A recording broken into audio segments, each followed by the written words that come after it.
চলো আমরা মূল ক্লাসে ফিরে যাই।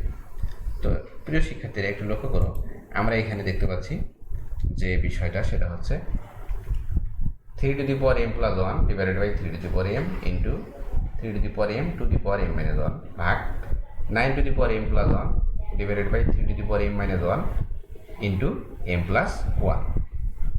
তো এই হলো এখানকার যে বিষয়টা সেটা হচ্ছে এটা।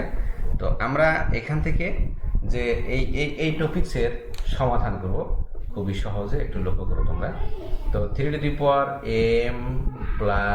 1 ডিভাইডেড বাই 3 এটা আমরা গুণ করে দেবো m স্কয়ার মাইনাস m ভাগ, দেখো এখানে 3 স্কয়ার দিলাম, 9 কে ভেঙে 3 এর উপরে স্কয়ার, তার উপরে m + 1 divided by 3a - b into a + b কি হয় m স্কয়ার মাইনাস 1। তো এখানে দেখো 3 আমরা দুইটা বেস সেম একই নেব, তাহলে m + 1 minus m square plus m। তাহলে দেখো এই নিচের যে পাওয়ারটা আছে সেটা উপরে গিয়ে কী হবে, বিয়োগ হয়ে যাবে। পাওয়ার কী হয়, বিয়োগ হয়, ভাগ থাকলে পাওয়ার বিয়োগ হয়, তাহলে m স্কয়ার প্লাস মাইনাসটা কী হবে, প্লাস হবে। হ্যাঁ, ভাগ এখানে দেখো 3 টুয়াইস m + 2 মাইনাস এটা উপরে গিয়ে মাইনাস হয়ে যাবে m স্কয়ার প্লাস 1। তো এরপরে 3 দেখো m twice m minus m square plus 1, হ্যাঁ, ভাগ থাকলে বিয়োগ হয়ে যায়, তাহলে twice m plus m square minus 3। একটু খেয়াল করো, তো এখানে আমরা কি করব, 3 দেখো m স্কয়ার কেটে দিলাম, টুয়াইস m কেটে দিলাম, তারপর দেখো -3 থেকে 1 বাদ, তাহলে -2, তাহলে 1/3 স্কয়ার, তাহলে আমরা লিখতে পারি 1/9। এটাই হচ্ছে এই গণিতের সমাধান। তো প্রিয় শিক্ষার্থীবৃন্দ তোমরা একটু খেয়াল করো, তো এখানে যে অংশটা দেওয়া আছে সেই অংশটার আলোকে আমরা কি করলাম, 3m + 1 ডিভাইডেড বাই 3 এটাকে গুণ করে দিলাম, m স্কয়ার m ভাগ 9 কে ভেঙে 3 স্কয়ার, তারপরে m + 1 divided by 3a - b into a + b, অর্থাৎ m + 1 তাহলে কি হয় m স্কয়ার মাইনাস 1। তো এখানে দুইটা বেস সেম, তাহলে 3 আমরা একটা নেব, m + 1 আর নিচে যেটা আছে সেটা উপরে বিয়োগ হয়ে যাবে, তাহলে m স্কয়ার প্লাস m, দেখো মাইনাসটা কি হবে, প্লাস হবে, সামনে মাইনাস আছে জন্য প্লাস হবে, এ ভাগ 3 টুয়াইস m + 2, আর এটা উপরে গিয়ে বিয়োগ হয়ে যাবে মাইনাস m স্কয়ার প্লাস 1। তো এই যে দেখো দুইটাই 3 বেস হলো 3, ভাগ থাকলে পাওয়ার বিয়োগ হয়ে যায়, তাহলে 3 দেখো m twice m minus m square plus 1 ভাগ, এই যে ভাগ আছে বিয়োগ হয়ে যাবে, টুয়াইস m, এই দেখো মাইনাস m স্কয়ার আছে তাহলে প্লাস m স্কয়ার, আর 2 আর 1 3 প্লাস 3 তাহলে হবে -3, যেহেতু সামনে মাইনাস আছে। তারপর দেখো টুয়াইস m কাটা, মাইনাস আর plus, minus m square plus m square কাটা, তারপর দেখো 3 থেকে 1 বার, তাহলে কি থাকে 3 - 2, তাহলে 3 - 2 1/3 স্কয়ার = 1/9।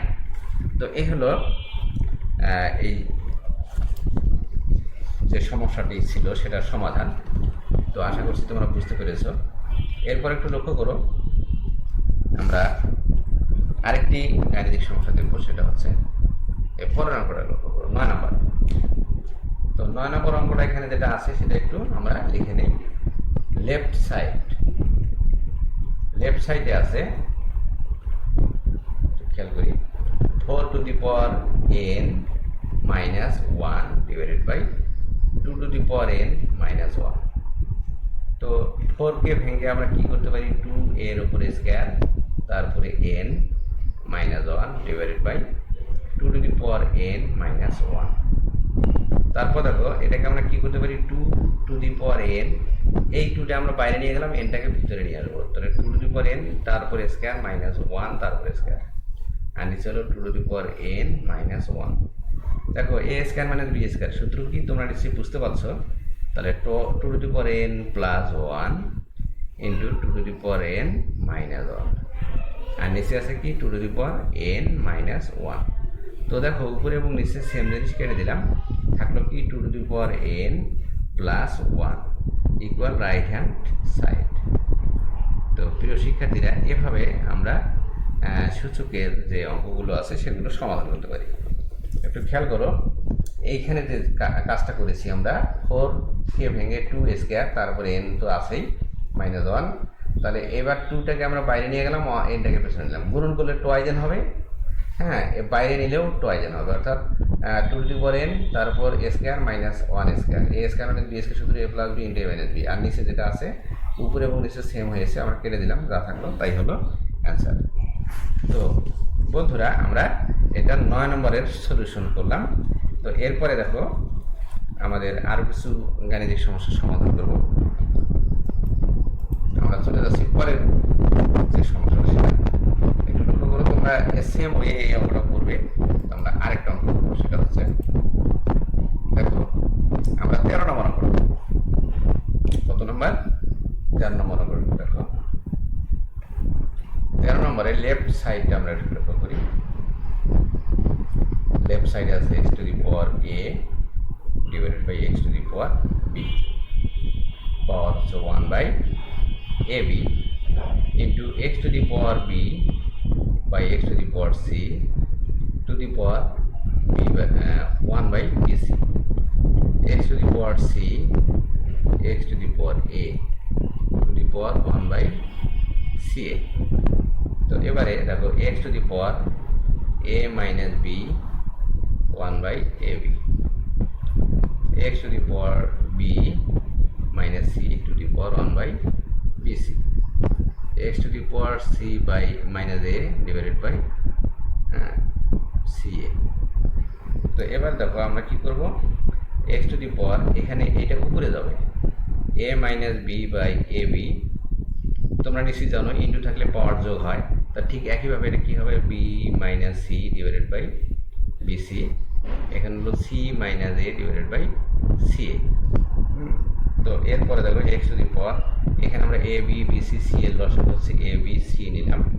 তো এবারে দেখো a b যদি বাদ দিই তাহলে c থাকে, cটা উপরের সাথে গুণ করে দেই, ac minus bc, এবার bc বাদ দিলে a থাকে, a দিয়ে গুণ করলে হয় ab minus ac, এরপরে c এ বাদ দিলে থাকে b, b গুণ করলে bc minus ab।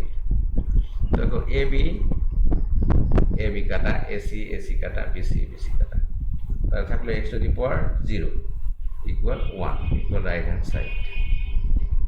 তো বন্ধুরা, তো এই যে বিষয়টা খুবই, এই চ্যাপ্টারের অঙ্কগুলো তোমরা যদি প্র্যাকটিস করে খুব ভালো লাগে।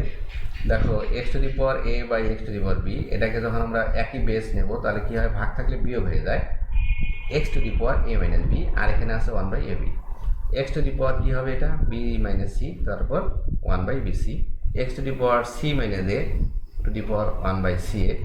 তো এরপর দেখো x to the power a minus b টা উপরে যাবে, তাহলে এর সাথে গুণ হবে 1 এর সাথে, x to the power a minus b by ab, এখানে ইনটু আছে, তাহলে এটাও কিন্তু ঠিক একইভাবে x to the power b minus c divided by bc, x to the power c minus a divided by ca। যেহেতু বেস একই, আমরা কি করবো, একটা বেস নেব, পাওয়ারগুলো যোগ করে দেবো, ইনটু থাকলে পাওয়ার কি হয়, যোগ হয়ে যায়। তাহলে দেখো এটার সাথে এটা যোগ হয়ে গেল। এখন এটা সরল করবো, a b b c c এর লসাগু হচ্ছে a b c।